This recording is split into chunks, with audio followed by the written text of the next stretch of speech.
My name is Lila Mayfield, and I never thought I'd be the type of woman to snoop through her husband's belongings. Yet here I am, heart pounding, as I stare at the receipt I've just discovered in Nate's jacket pocket. $1,000 for a diamond pendant? I whisper, my fingers trembling. But I never received. The realization hits me like a slap to the face. Our fifth wedding anniversary is tomorrow, and for a brief, hopeful moment, I wonder if this could be a surprise gift. But the date on the receipt is from 3 months ago, and I haven't seen a hint of any jewelry. I hear the front door open, and I quickly shove the receipt back into Nate's pocket, my mind racing. Honey, I'm home. Nate's voice echoes through our house, cheerful and oblivious. I force a smile as I walk downstairs to greet him. Hey, you're back early. Nate pulls me into a hug, and I stiffen involuntarily. Thought I'd surprise you. How about we go out for dinner tonight? I pull away, searching his face for any sign of guilt or deception. Actually, I was thinking we could stay in. I have a few questions about our anniversary plans tomorrow. Nate's smile falters for a split second. Oh, what did you want to know? I take a deep breath, steeling myself. I was wondering if you had anything special planned. Maybe involving jewelry? His eyes widen slightly, and I see a flash of panic cross his face before he composes himself. Jewelry? What makes you think that? Just a hunch, I reply, my voice steady despite the turmoil inside. $1,000 hunch, to be precise. Nate laughs nervously. Lila, what are you talking about? I cross my arms, my earlier hesitation morphing into anger. I found the receipt, Nate, for a diamond pendant. Care to explain? He runs a hand through his hair, a telltale sign of stress. It's not what you think, dash. Then what is it? I interrupt, my voice rising. Because right now, I'm thinking my husband bought expensive jewelry for someone who isn't me. Nate reaches for me, but I step back. Lila, please. Let me explain, dash. But I'm already heading for the stairs, my mind made up. Save it, Nate. I think I need some time alone to process this. Happy anniversary to us, I guess. As I climb the stairs, leaving Nate stammering behind me, one thought crystallizes in my mind. Our marriage will never be the same again. The next few weeks were a blur of suspicion and heartache. Nate's weak explanations about the jewelry receipt only fueled my doubts. Suddenly, his late nights at the office seemed less about closing deals and more about closing the blinds on our marriage. One particularly late evening, I decided I'd had enough of wondering. I threw on a dark hoodie, grabbed my car keys, and set out to follow Nate. My hands shook on the steering wheel as I tailed his car through downtown. He pulled up to a sleek high-rise, a far cry from the suburban developments he usually showed. I watched as he strode confidently into the lobby, punching in a code like he'd done it 100 times before. Damn you, Nate, I muttered, fumbling for my phone to snap a picture of the building. I sat there for hours, waiting. When Nate finally emerged, his hair was mussed, his tie loosened. The sight made me physically ill. The next day, I called my best friend, April. I need your help, I said, my voice barely above a whisper. I think Nate's cheating on me. April's sharp intake of breath crackled through the phone. Oh, Lila, what do you need? I need to be sure. Can you help me install a GPS tracker on his car? There was a pause. Are you sure you want to go down this road? I closed my eyes, steadying myself. I have to know, April. I can't live like this anymore. That weekend, while Nate was at a business lunch, April and I installed the tracker. It felt surreal, like I was starring in some twisted spy movie. Over the next few days, I obsessively checked the tracker's app. The pings from that downtown apartment became more frequent, each one a dagger to my heart. I gathered other evidence too, receipts for romantic dinners I never attended, hotel charges in the city where we lived. But it was the lingering scent of unfamiliar perfume on his shirts that finally broke me. One night, as Nate kissed me goodbye before another late meeting, I felt something inside me harden. The woman who had loved him unconditionally was gone, replaced by someone colder, more calculating. Have a good night, I said, my voice steady despite the storm raging inside me. Don't work too hard. As the door closed behind him, I turned to my laptop. It was time to plan my next move. Nate had no idea what was coming, but I did. And I was going to make damn sure he regretted ever betraying me. I found the letter while doing laundry. A pale pink envelope tucked into Nate's coat pocket, reeking of cheap perfume. My hands trembled as I unfolded the paper, revealing flowing script that made my stomach churn. "My dearest Nate," it began. I couldn't bring myself to read further. That night, I waited for him in the living room, the letter sitting on the coffee table between us like a ticking bomb. "What's this?" Nate asked, his face paling as he recognized the envelope. "Why don't you tell me?" I replied, my voice eerily calm. "Or better yet, why don't you tell me about Corinne?" Nate's facade crumbled. He fell to his knees, tears streaming down his face. "Lila, I'm so sorry. It didn't mean anything, I swear." "Save it," I snapped. "How long?" "6 months," he whispered. The admission hit me like a physical blow. 6 months of lies, of betrayal. I felt sick. "I'll end it, I promise," Nate pleaded. "Please, Lila. Give me another chance. I love you." Part of me wanted to scream, to throw things, to make him hurt as much as I did. But a colder, more calculating part held me back. I thought of the GPS data, the receipts, all the evidence I gathered. I took a deep breath, steeling myself. "Okay," I said softly. Nate's head snapped up, hope blazing in his eyes. "Really?" I nodded, forcing a small smile. "We've been through too much to throw it all away. But things need to change, Nate. No more secrets." He scrambled to his feet, pulling me into a tight embrace. Thank you. I promise I'll make it up to you. I'll be better." As I hugged him back, my mind was already racing. Nate thought he was off the hook, but this was just the beginning. I'd play the role of the forgiving wife, all while planning my revenge.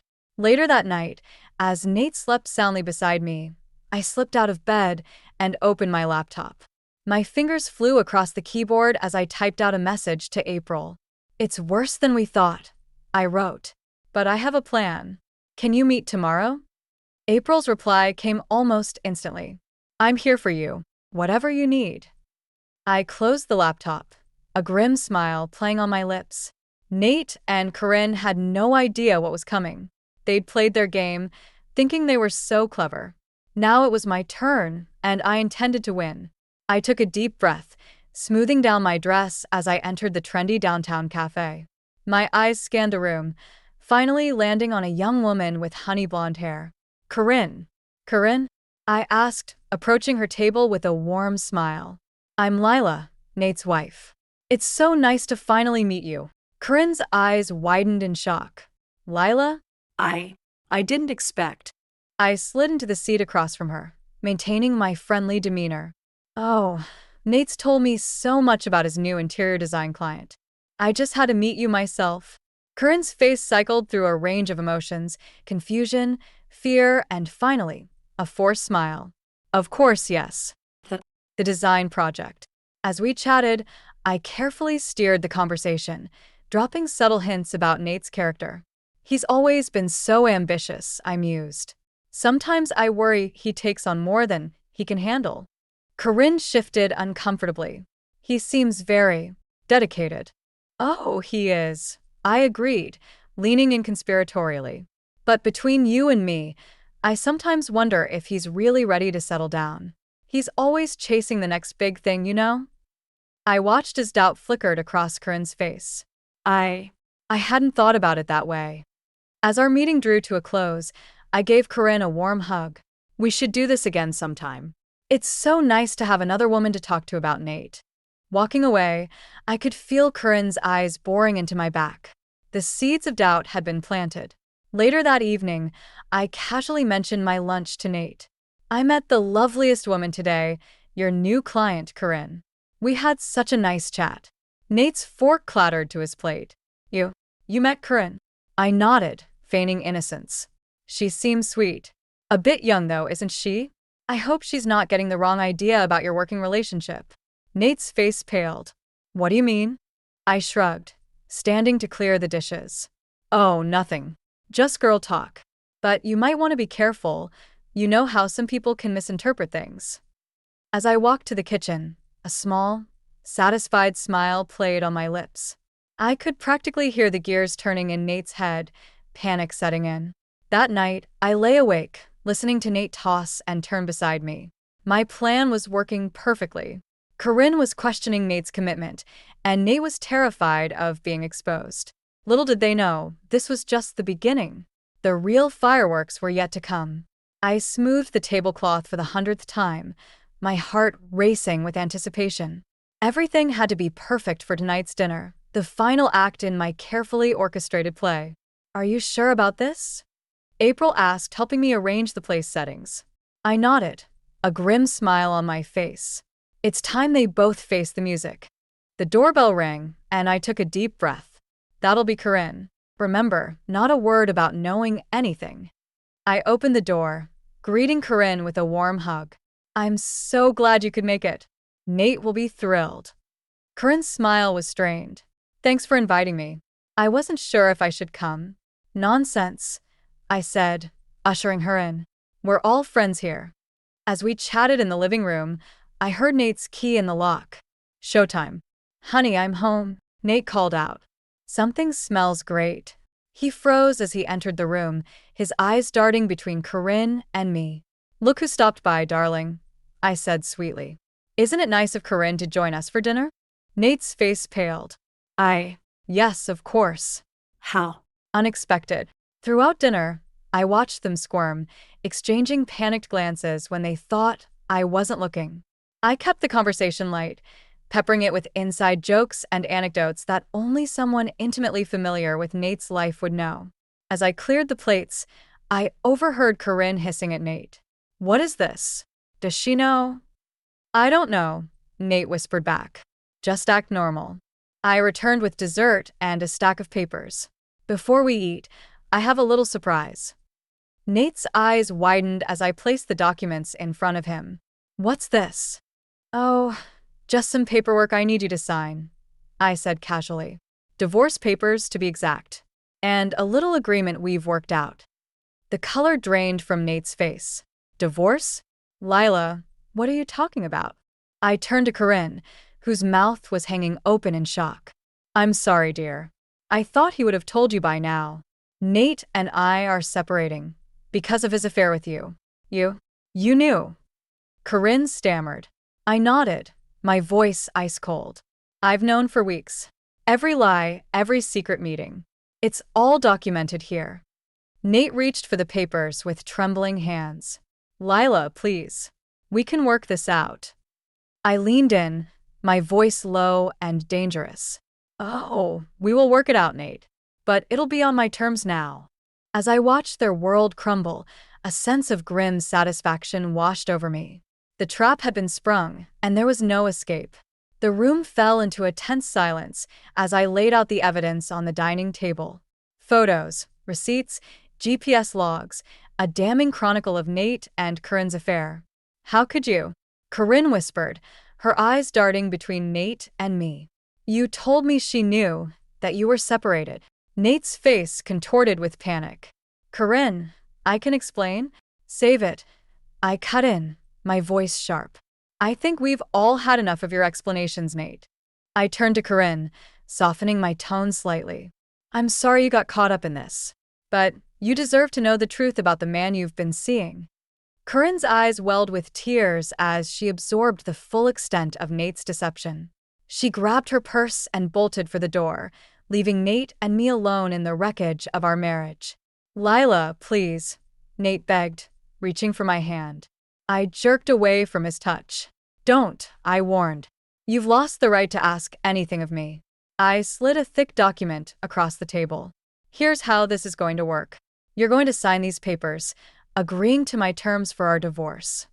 Nate's eyes widened as he scanned the document. "This is insane. You can't expect me to agree to this." I leaned in, my voice low and dangerous. "Oh, but I do. Unless you'd prefer I take this evidence to your firm's ethics board.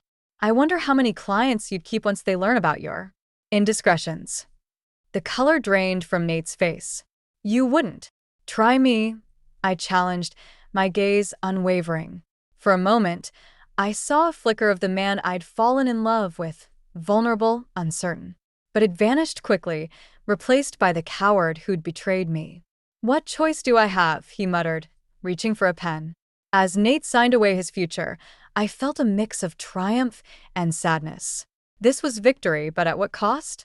"I hope she was worth it," I said quietly as he finished signing.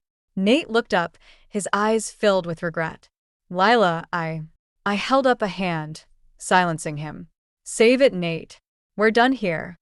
As I watched him leave, shoulders slumped into defeat, I realized this was just the beginning. The papers were signed, but the real work of rebuilding my life was only starting. I picked up my phone, dialing April's number. "It's done," I said when she answered. He signed. April's voice was soft with concern. "Are you okay?" I took a deep breath, surveying the remnants of my shattered marriage. "No," I admitted, "but I will be." The next morning, I met Nate at our lawyer's office. His eyes were bloodshot, his usually immaculate suit wrinkled. He looked like a man who'd aged a decade overnight. "Are you sure about this, Lila?" he asked, his voice barely above a whisper. I met his gaze steadily. "I've never been more certain of anything in my life." Our lawyer, Sandra, laid out the documents. "Mr. Mayfield, these are the final divorce papers and the agreement Mrs. Mayfield has drafted. I must advise you to read them carefully before signing." Nate's hands shook as he flipped through the pages. His face paled with each clause he read. This is everything," he muttered. "The house, half my savings, my stock options, and restrictions on your future actions regarding Corinne," I added coldly. "You're not to contact her or attempt any form of reconciliation." Nate's head snapped up. "You can't dictate who I can and can't see." "I can when it's part of a legally binding agreement you're about to sign," I retorted. "Unless you'd prefer I take this to court and air all our dirty laundry publicly?" The fight drained out of him. He knew I held all the cards. "What about my career?" he asked weakly. "This could ruin me." I leaned forward, my voice low and dangerous. "You should have thought about that before you decided to ruin our marriage." Sandra cleared her throat. "Mr. Mayfield, do you need more time to review the documents?" Nate shook his head, defeated. "No, I'll sign."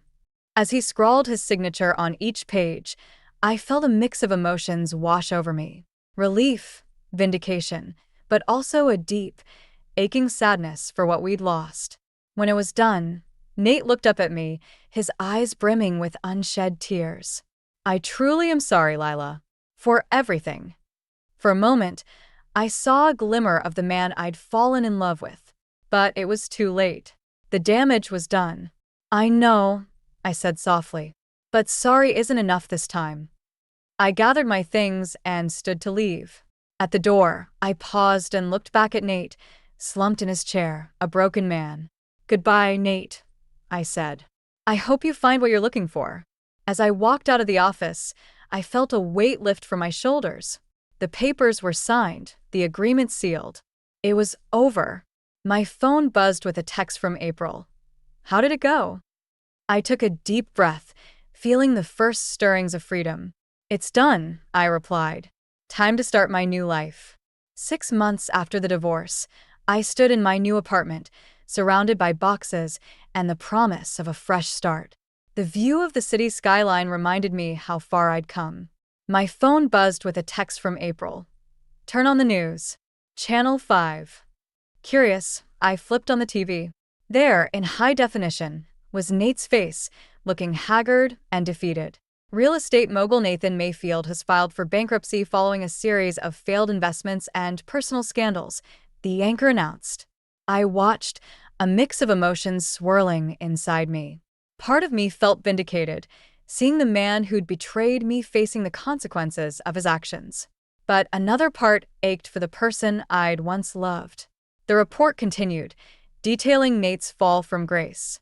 His firm had collapsed under the weight of his personal issues, clients fleeing en masse. The final blow came when Corinne publicly denounced him, claiming he'd manipulated and lied to her throughout their affair. I turned off the TV, needing a moment to process. My phone rang. It was April. "Did you see?" she asked. "Yeah," I replied, my voice steady. "I saw. How do you feel?" I paused, considering. "Honestly, I'm not sure. It's over, but it doesn't fix everything." April finished for me. Exactly. We talked for a while longer, April's unwavering support reminding me how lucky I was to have her in my life. After we hung up, I walked to the window, gazing out at the city below. The sun was setting, painting the sky in hues of orange and pink. It was beautiful, full of possibility. I thought about Nate, about Corinne, about the life I'd left behind. The anger and hurt were still there, but they no longer consumed me. I'd survived, grown stronger, and now stood on the precipice of a new chapter. My phone buzzed again, a reminder for my first day at my new job tomorrow. I smiled, feeling a surge of excitement and determination. The old Lila might have felt sorry for Nate, might have even reached out to him in his time of need. But I wasn't that woman anymore. I'd learned the hard way that some bridges, once burned, should stay ash. I raised a glass to my reflection in the window. Here's to new beginnings, I toasted myself. As the last rays of sunlight faded, I turned away from the window and faced my new apartment, my new life. There were still boxes to unpack, a career to build, and a heart to heal. But for the first time in a long time, I felt truly free. The shadows of betrayal had lifted, and I was ready to step into the light.